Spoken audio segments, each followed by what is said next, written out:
In this session, we'll be talking about the components of a GIS, what makes up a GIS. So let's dive into it. We have the hardware. The hardware includes data acquisition devices such as our GPS, our total station, and scanners.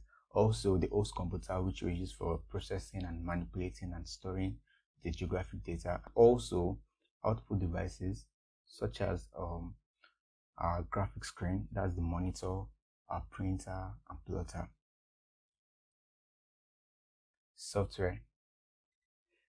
These are the software packages used to perform the GIS operation. GIS software helps to store, analyze, and display geographic information in form of maps and reports. It provides the graphic user interface for easy display and access to tools for input, visualizing, processing, editing, analyzing, and querying our geographic data. Next, we have our Geospatial Database. The Geospatial Database is the heart of any GIS.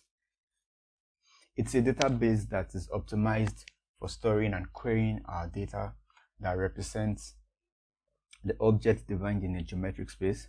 It allows the representation of simple geometric objects such as our points, the lines, and polygons.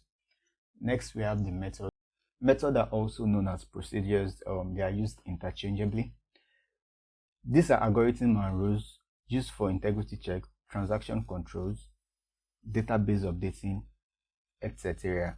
So the method are the procedure followed to answer the question needed to be solved.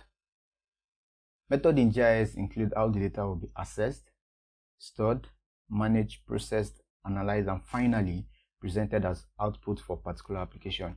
Basically, the method of the procedure are how different organizations solve, or the approach they take in solving a geographic problem. And finally, we have the people. So the people are also known as the expertise. So these are the people who provide intelligent use to the system.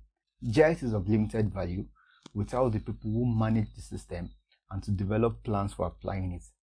GIS users range from technical specialists who design and maintain the system to those who use it to help them do their day-to-day activities.